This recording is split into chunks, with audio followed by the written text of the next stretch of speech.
Hello everyone, today I bring you my June book haul. So I think I counted something like 15 books to haul in this video, which I know sounds like a lot, but it's actually slightly smaller than my recent book hauls. Some of these were NetGalley review copies, which obviously I didn't have to pay for, so I think I have done okay with my book buying this month. So I'm going to start off with something that isn't a book, but is certainly book related, and that is these cute Fantastic Beasts and Where to Find Them magnetic bookmarks. So you've obviously got a Niffler and a Newt there. These are by a brand called Beedoo. I will link their Etsy shop in the description down below. Please check them out because they make the cutest bookmarks. I also have the Harry, Ron and Hermione set and the Neville, Luna and Draco set. So when I saw these, I just thought they were adorable and had to pick them up. So yeah, definitely check them out if you like cute little magnetic bookmarks. Also this month I got this leather Hufflepuff bookmarks. It's got the Hufflepuff crest and Hufflepuff and dedication, patience, loyalty on it. And I got this because I pre-ordered from the publisher Bloomsbury the 20th anniversary Harry Potter and the Philosopher's Stone Hufflepuff edition. It's just absolutely stunning. There's one of these for each of the houses in celebration of the 20th anniversary of the publication of Harry Potter and the Philosopher's Stone here in the UK, which is actually today, the 26th of June. I did write a celebratory blog post, which I will link in the description down below. Thank you so much to everyone who contributed to that. If you would still like to contribute to it, I'm simply asking the question, what does Harry Potter mean to you? Then maybe leave a comment with your answer to that question on this video, and I'm sure I will be able to slot your input in there somewhere. But massive thank you to everyone who has already contributed to that. So I'm sure that if you are active in the booktube or bookstagram community at all, you will have seen these books everywhere because they are literally stunning. Obviously, as well as the story of Harry Potter and the Philosopher's Stone, there are extra bits as well. So this is obviously a bit about Helga Hufflepuff, who founded Hufflepuff House. There are bits about the house ghosts and the livery and the house values. There's also a bit in the back about the house common room and memorable students. So there's a bit about Cedric there, notable alumni. There's a bit about Newt Scamander and Nymphadora Tonks there too. Just really lovely little collector's edition of Harry Potter and the Philosopher's Stone. I would love a full set of Harry Potter books in these editions, but I don't know if they will be doing those. Yeah, absolutely stunning. So definitely recommend picking up your house version of this book if you haven't already. The next one I actually got in a subscription box from May. I was supposed to get this in May, but there was a delay with the box getting to me, so I actually got this book in June. This was the May book for a book box club, and that is Spellslinger by Sebastian de Castell. I did read out the whole blurb of this book in my unboxing for it, so I will link that unboxing video in the description down below, so maybe have a watch of that if you are more interested in this book. From what I remember of that blurb, I think this is about a boy who's about to take his final magic exams, but then he realises that his powers have mysteriously disappeared, and then he meets a girl who can help him. I think there's trickery involved and deceit and lies and obviously magic and stuff like that. It sounds really, really intriguing. It reminded me a little bit of the Shades of Magic series by V.E. Schwab, which I really enjoyed. There is also a angry talking squirrel cat in this as well, which is incredibly intriguing to me. So hopefully I will be able to get to this very, very soon, because it definitely sounds like my sort of thing. I think it's the first in a new series as well. So yeah, really looking forward to this one. The next two I got in my Illumicrate right at the end of May. One of them I'm currently reading, and that is this ARC copy of The Waking Land by Callie Bates. This is a fantasy, YA fantasy that comes out on June the 29th. Hopefully I will be able to finish it and review it by then, but I'm actually only on chapter 3, so I better get cracking if I want to meet that deadline. As far as I know, so far this is about a girl who was kidnapped by the king years ago when her father's rebellion failed, and now her father is trying to get his rebellion back on track, and he's told his followers that she is this ancient powerful sorceress reborn, and she's become like the face of this revolution, but nobody knows that she actually does have magic inside her, and she has to decide where her loyalties lie and how she's going to use her magic and stuff like that. I've really loved the writing style so far. As I said, I'm only right at the beginning, but hopefully I will be able to let you guys know what I think of this book very, very soon. Hopefully it will be in my June wrap up, and as I said, I will write a full review of it as well. Also in my Illumicrate in May, I got a finished copy of Truth or Dare by Non Pratt. This is a YA contemporary. I have read Non Pratt's book Trouble, but I haven't read anything else by her. I did really enjoy Trouble though, so I am really interested in this one.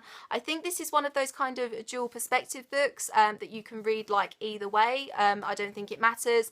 But all of the synopsis that I've read of this book seem very, very vague, so I decided that I'm probably not supposed to know too much about this book before going into it, so therefore I don't want to. I want to go in semi-blind, so yeah, I'm still really intrigued by it, so hopefully I will be able to pick it up very, very soon.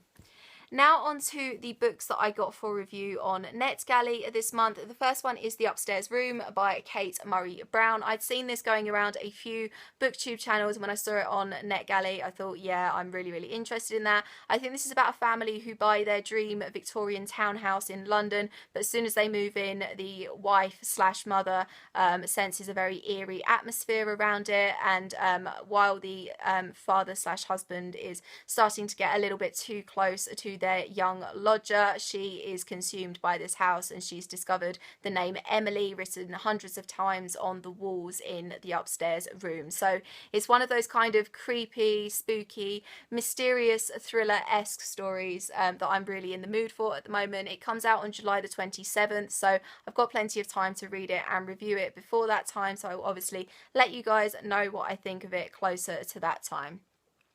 Also this month on NetGalley, I got Then She Was Gone by Lisa Jewell. This also comes out on July the 27th. I think this is about a woman whose teenage daughter goes missing, and she's never given up hope on finding her, and then years later she meets and falls in love with a man, but when she meets this man's 9-year-old daughter, she is shocked and astonished because his 9-year-old daughter is the image of her missing daughter, and obviously this throws up a load of questions. It becomes even more determined to find her daughter and find out what happened to her. So it's one of those, again, mystery thriller-esque stories that I'm very much into at the moment, so hopefully I will be able to read and review it later on in the month of July. Another one that I got on NetGalley this month is actually already out, and it is Juniper Lemon's Happiness Index by Julie Israel. This is a YA contemporary about a girl whose sister dies, but after her sister dies she finds a letter in her sister's bedroom addressed to somebody called You, and she obviously wants to find out who this You is, who her sister was writing letters to. And she also has this thing called a happiness index where she writes on little kind of post-it notes and cards things of positivity that she's been doing since her sister died, and she loses the one with her biggest secret on that she doesn't want anyone to know. So obviously she has to, as well as find out who You is, she needs to find out where this secret card is. So there's two different strands. I'm guessing they're going to come together at some point, but it just sounded really cute. As I said, it is already out, so I do hope to be reading it very soon and letting you guys know what I think. Another book that I think is already out that I got on NetGalley this month is Midnight at the Bright Ideas Bookstore by Matthew Sullivan. I think this is just about a guy who is a regular at a bookshop, and he either commits suicide or dies in mysterious circumstances, and his favourite bookseller goes on a mission basically to find out what happened to him. I think he's left like a trail of puzzles for her to unravel and things like that. So it sounds like a really cool, clever, mysterious book for book lovers. So yeah, I think this is already out too, so I will hopefully be reading this very soon and letting you guys know.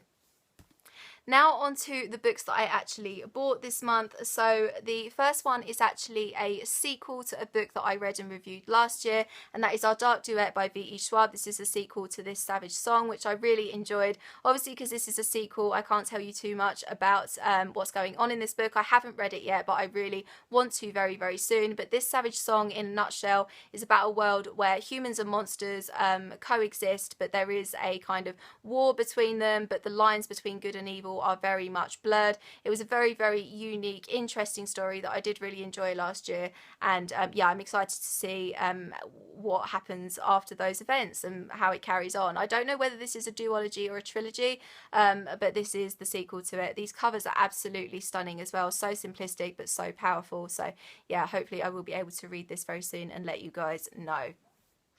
The next one is a bit of a chunky Scandi crime thriller that I saw Louise at Big Head Bookworm haul earlier on this month, I think, or it might have been late last month. I love her channel. I will link it in the description down below. Please check her out. She is awesome. And that is The Crow Girl by Eric Axel Sund. Again, this is a kind of Scandi crime thriller. I will read you the back. It starts with just one body, the hands bound, the skin covered in marks. Detective Superintendent Jeanette Kilberg is determined to find out who's responsible despite opposition from her superiors. When 2 more bodies are discovered, it becomes clear she's hunting a serial killer. With her career on the line, Kilberg turns to psychotherapist Sophia Zetterland. Together they expose a chain of shocking events that began decades ago, but will it lead them to the murderer before someone else dies? Sounds really, really intriguing. I love that whole mysterious, spooky, snowy cover. It's quite a chunker, but hopefully I will be able to get to it at some point over the summer. This is definitely the sort of thing that I am in the mood for right now. So yeah, hopefully I will be picking it up very, very soon. I also got this month a YA thriller that had been on my Amazon wishlist for a really long time, and that is Amy Chelsea, a Stacey, a D by Mary G. Thompson. The back simply says, a stranger took Amy and Dee as children and gave them new names. Now at 16 and called Chelsea, Amy's returned. Dressed in purple and clutching a plastic doll, she refuses to answer questions, but locked inside her is the truth. How did she survive? Why did she escape? And what happened to Dee? And it says on the back, this book in 3 words, harrowing psychological thriller. Yeah, sounds right up my street. That cover is so creepy, so intriguing. So yeah, and it's pretty short, so hopefully I will be able to get to this really, really soon too. I also got on Amazon this month from my wish list Freaks by Amanda Hocking. I think this is about a carnival society where people start dying in mysterious circumstances, and our main character obviously has to find out what is going on here. Is this a human or an animal or some kind of supernatural being? This is a kind of book about a society that I haven't really read all that much about, but I am really interested in. So yeah, I love that cover too. It's very, very intriguing. So yeah, looking forward to picking this one up. Also this month I got a few books from charity shops. I got Lover Unbound by J.R. Ward. I think this is the 5th book in the Black Dagger Brotherhood series. I am slowly collecting these books. This is an adult vampire series that I want to give a go because I have heard good things about it. So yeah, I mean it's book 5, so I can't really tell you too much else about it. And the last 2 books I actually got in charity shops. They're by the same author, and that is C.L. Taylor's The Escape and C.L. Taylor's The Missing. Again, I think these are thriller, mystery-esque stories. The Escape says, when a stranger asks Joe Blackmore for a lift, she says yes, then quickly wishes she hadn't. The stranger knows Joe's name, she knows her husband Max, and she's got a glove belonging to Joe's 2-year-old daughter Elise. What begins with a subtle threat swiftly turns into a nightmare as the police, social services, and even Joe's own husband turn against her. No one believes that Elise is in danger, but Joe knows there's only one way to keep a child safe: run. That sounds really, really cool. And The Missing says, when 15-year-old Billy Wilkinson goes missing in the middle of the night, his mother Claire's distraught, blaming herself. She's not the only one. There isn't a single member of Billy's family who doesn't feel guilty. But the Wilkinsons are so used to keeping secrets from one another that it isn't until 6 months later, when an appeal for information goes horribly wrong, that the terrifying truth begins to surface. Claire's sure of 2 things. Billy's still alive and her family had nothing to do with his disappearance. So again, that sounds really, really cool. So really looking forward to that one too. So that is it for my June book haul. What books did you get this month? Please let me know. I will leave all of my social media in the description down below. I hope you're having an awesome day, and I'll see you very soon for another video. Bye bye.